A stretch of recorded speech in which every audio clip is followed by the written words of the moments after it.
For TRICHOMES.com, I'm Jesse Betend, and this is The High Ground. On this show, we feature leaders of the cannabis industry. We talk to everyone from farmers to CEOs and public officials, anyone making an impact on the cannabis community and beyond.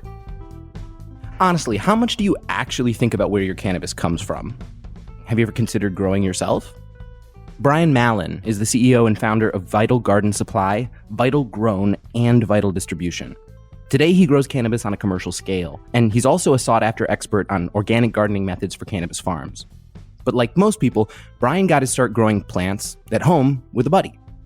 Today, we're meeting one of the people behind the plants and talking to him about how he went from the closet to hauling in crop yields.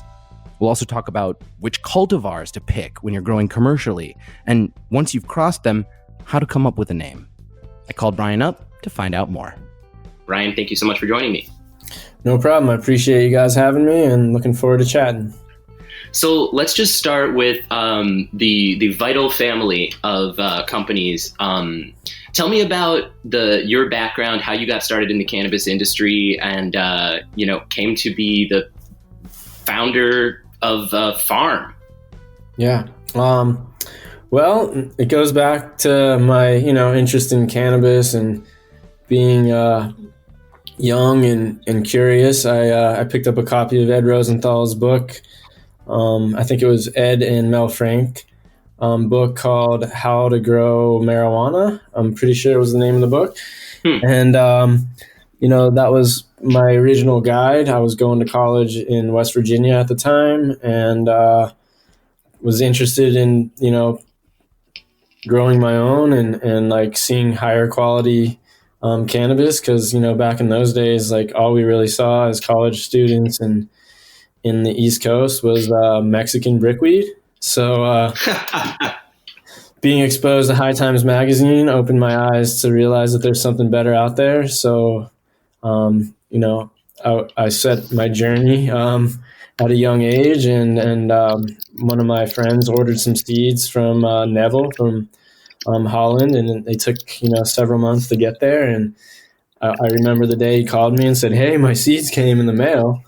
So we got together. We went and purchased a cheap grow light. I think it was 400 watt at the time, and some soil, and began our journey of cultivation. And it's been a whirlwind since then, and kind of amazing what it's turned into right now. For sure. Can you tell me about that first batch that you grew yourself? Like, what did that feel like to cultivate, the first time, and what was it like? It was kind of amazing. I mean, I had a little bit of experience like with tomatoes and just having like a small garden, in my younger years.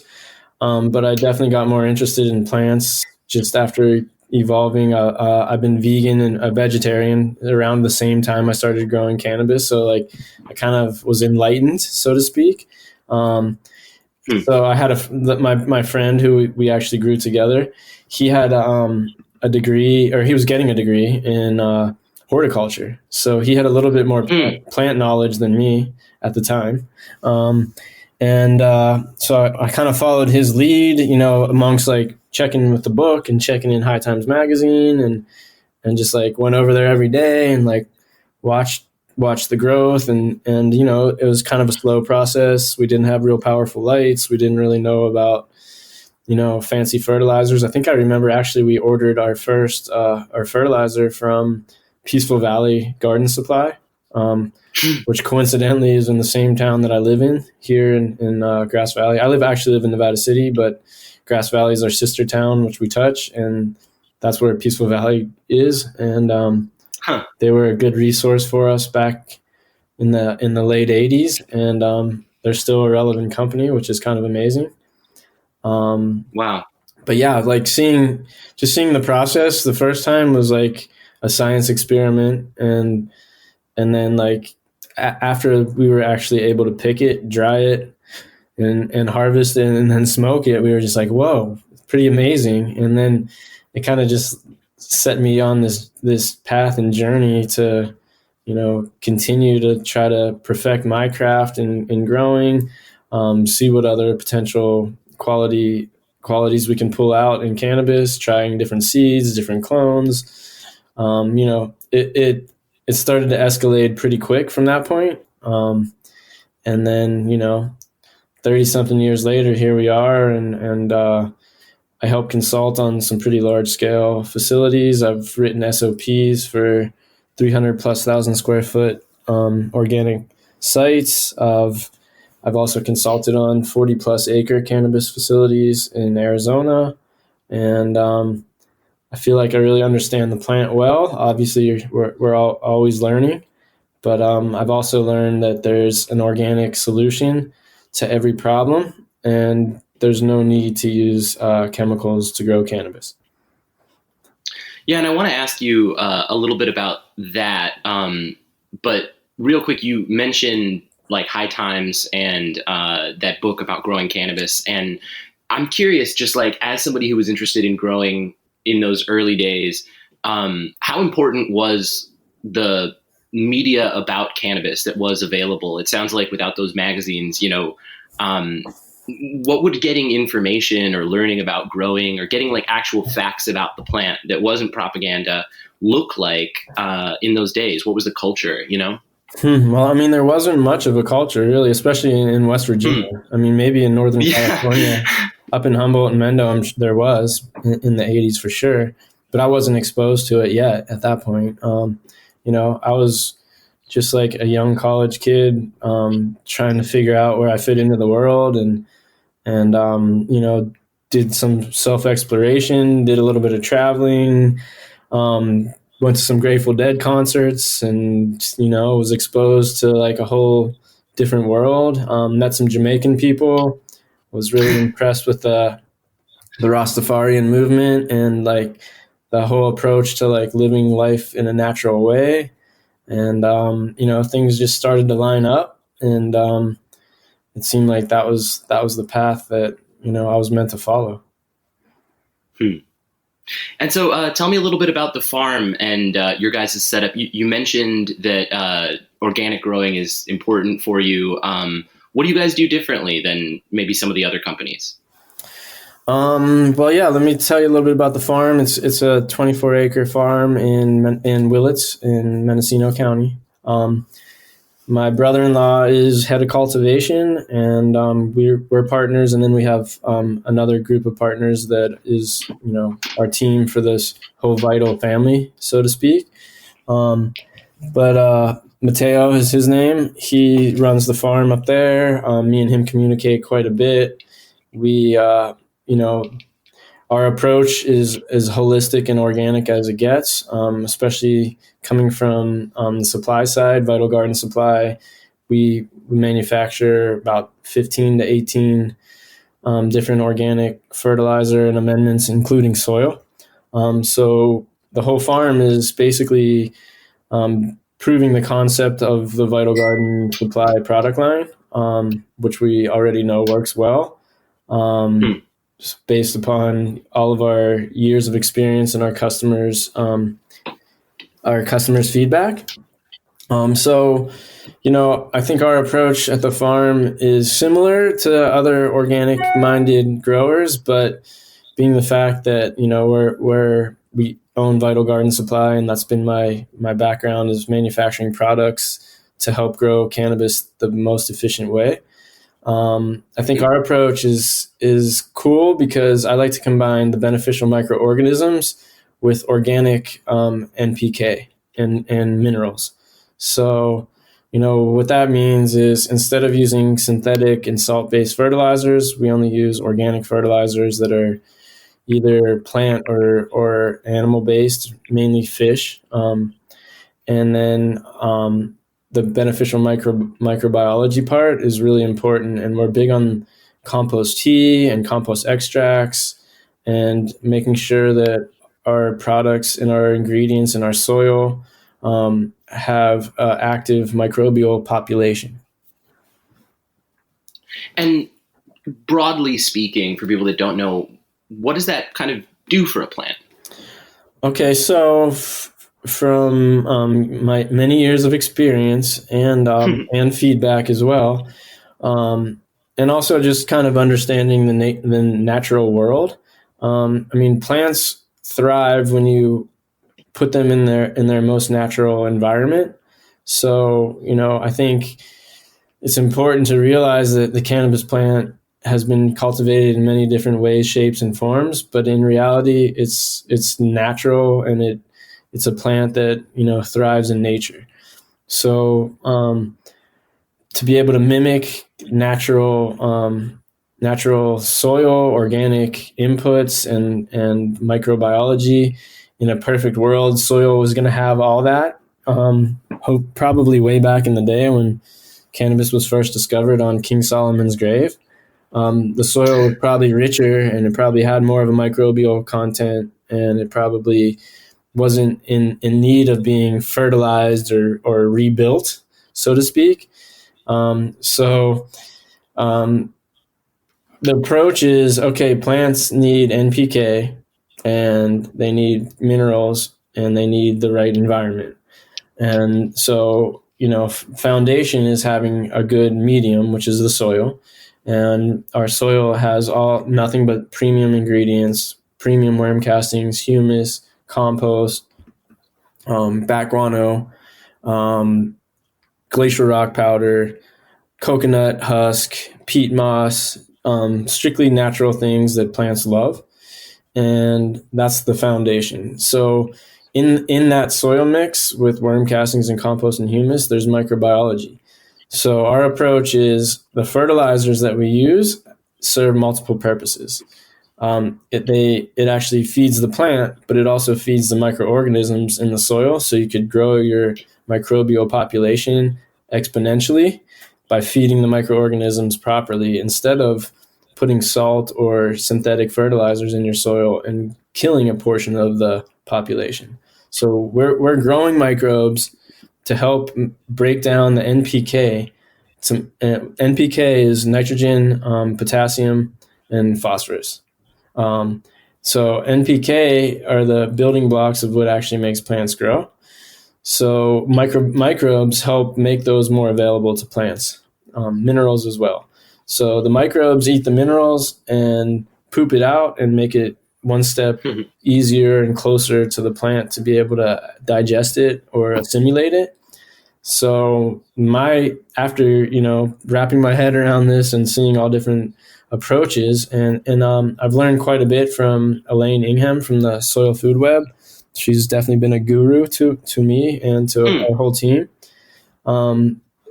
So the microbe approach to me was like, well, you can probably never have too many microbes. So let's try to grow our microbial population to the point where they can make the NPK more available to the plant. And maybe we could cut down the use of fertilizer in general and have a more living soil type situation where all the activities being done in the root zone and making nutrient available to the plant when it needs it. And, it's a perfect harmonious relationship. So I just want to read a quote here. This is actually, I think, from an article that you wrote. And you said, although growers have an obligation to provide a safe, clean product to consumers, financial backers may pressure their cultivation teams to save money. The problem is when you cut corners, you sacrifice quality and safety. Unfortunately, cannabis can be grown cannabis can be grown organically on a large scale with incredible results. How many other people are doing things in a similar way or with a similar mindset as you guys? Fortunately, more and more every year. That's the reason that Vital Garden Supply is still in business. So through many of our efforts, not just me, but the team, and educating growers, and just it seems like there's a movement right now in the world, and especially California in the U.S. to have a more clean lifestyle, and to be concerned about what you put into your body, and be concerned about chemicals and things like that don't belong in our bodies or even on the planet for that matter.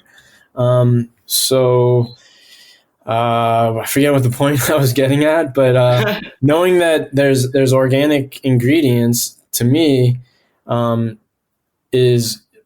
is like crazy that anybody would think to try to grow any other way.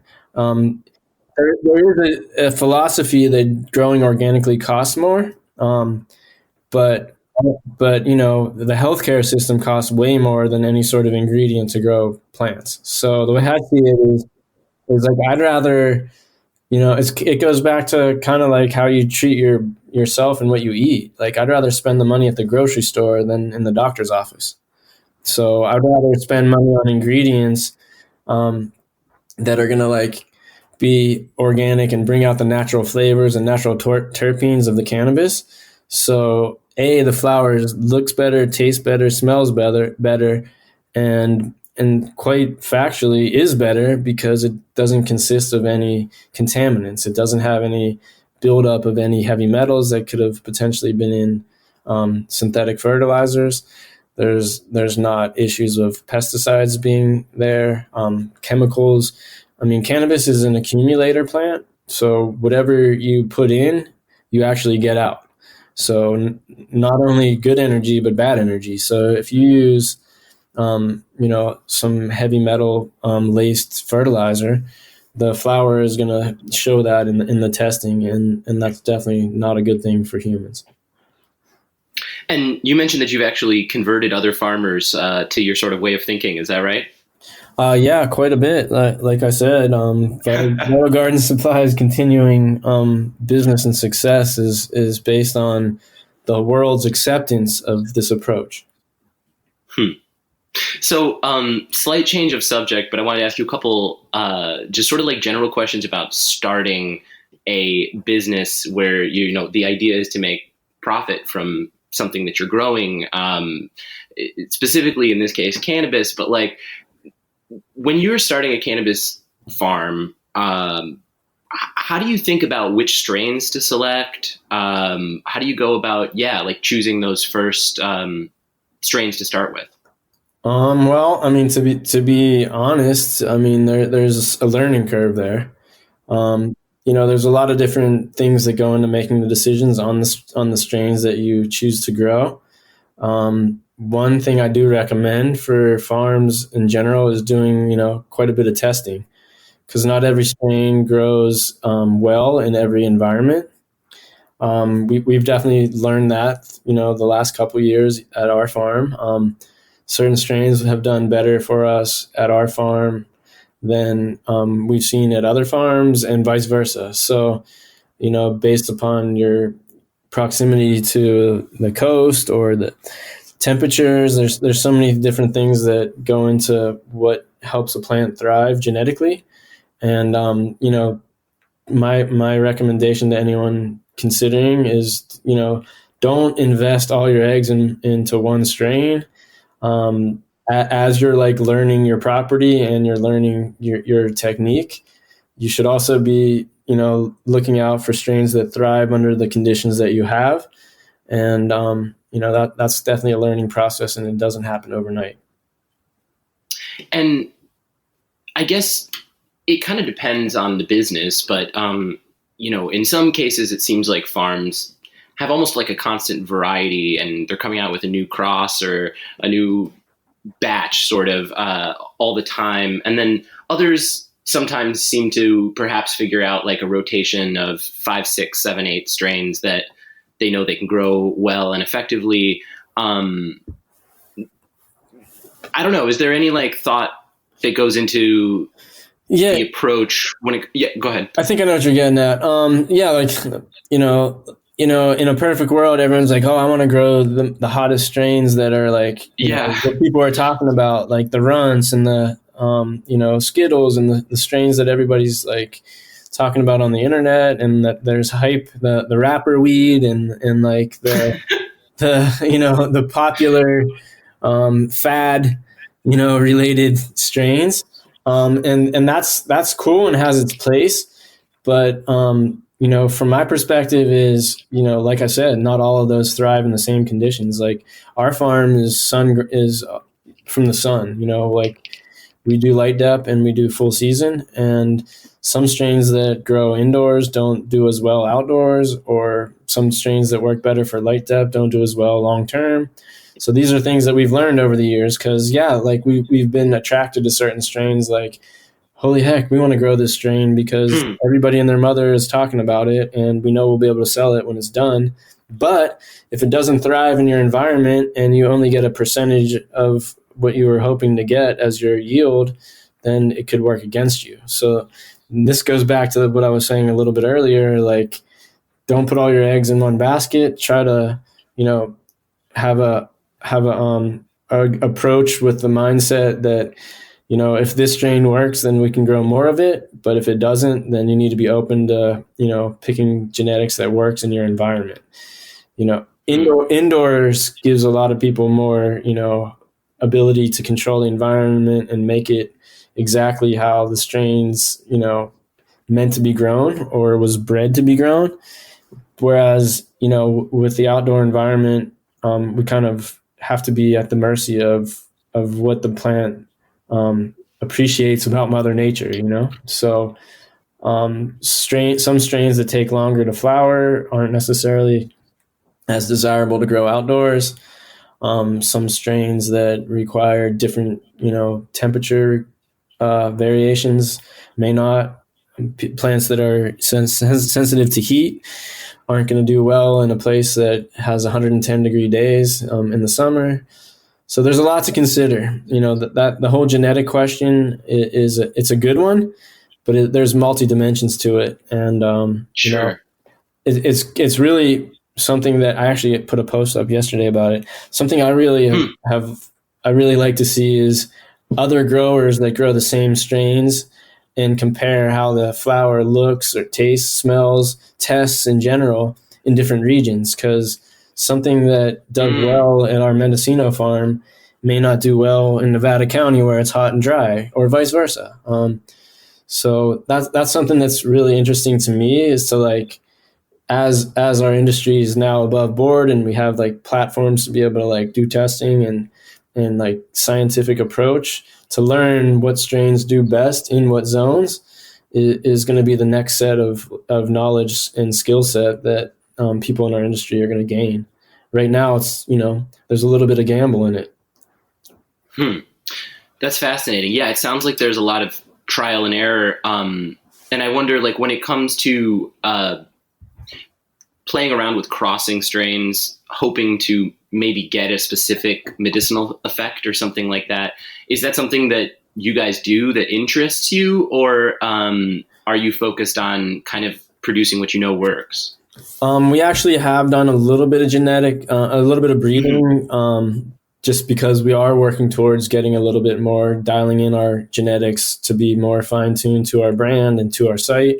That's going to take, a couple of years to really dial in. But we have made a couple strains that we're pretty happy with and that we've been testing a couple of years now. And that's really exciting. We have a lemon tree crossed with Skittles that's done really well at our farm, and the terpene profile is amazing. So we're trying to get that one dialed in, and then we have a few other ones as well. So the next few years, we definitely expect to be a little bit more dialed on our genetics, and people will know that when they go to a dispensary that it'll be more calculated on what they're going to see from vital grown. And so, I mean, I got to ask then, I guess, like the last, one of the last pieces of that process is the naming conventions. Is there any like proper etiquette or process for coming up with an official strain name? Yeah, that's a good question and good point. I mean, the way I see it is there's so much action going on in our industry right now, and there's so many things going on behind closed doors that not everyone could know about, that there's definitely potential that two people can think of the same strain name or even made the same cross. So I think we have to resort back to like being respectful and just, not like taking everything so serious and like to heart, to the point where like if we can talk to two cannabis growers and they both claim that they have this whatever name strain, I think it, automatically should refer back to the person who had it first.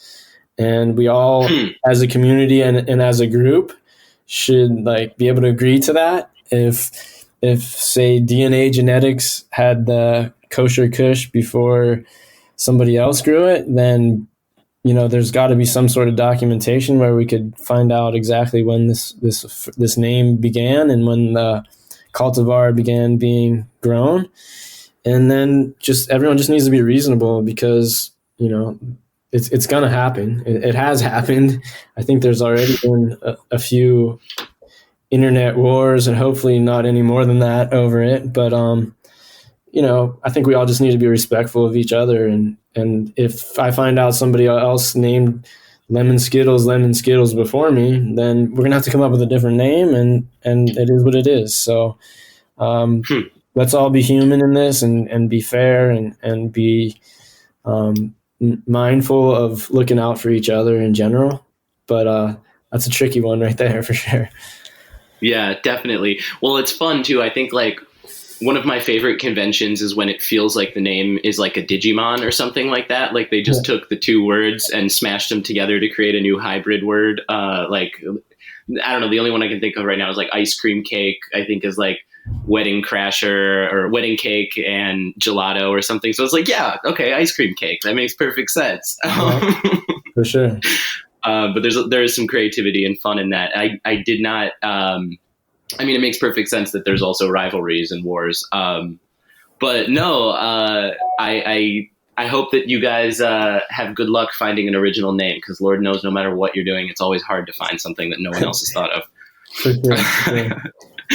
I guess like last question for you would just be, for anybody in a state where this is now legal and possible, do you have any advice for someone who's interested in maybe growing on their own, just like exploring it from, similar to you, like some kid who's just kind of like, this is interesting. Okay, not kid, young adult who's interested in, the science of it.